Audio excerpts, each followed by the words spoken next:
सच कहतानी हाँ। सुना बोलो आज के रात शुरुआत तू ढोली से करवलम। आज के रात शुरुआत तू ढोली से करवलम। अरे आवा आज के रात शुरुआत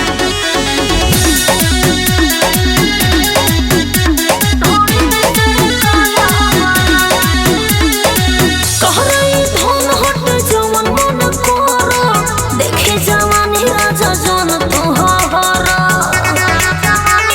बुझला।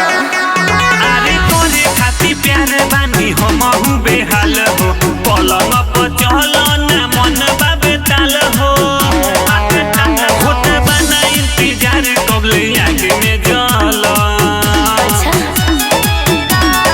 आज के रात शुरुआत तू ढोली से करवलम। आज के रात शुरुआत तू ढोली से करवलम।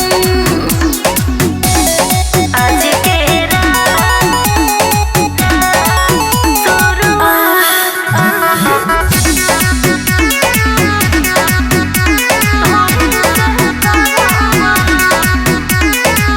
ऐसनो प्यार करो हमरो मरद हो देहिया में उठ जाओ हमरा दर्द हो बुझला। हाँ हो एहो डी के दिन से हो गइल तैयार हो आवना लगा के ओठ लाल चटकार हो चले खातिर से बाटे तोर जवानी पखल सुना बोलो आज के रात शुरुआत तू ढोली से करवलम। आज के रात शुरुआत तू ढोली से करवलम। अरे आवा हो चलो हो।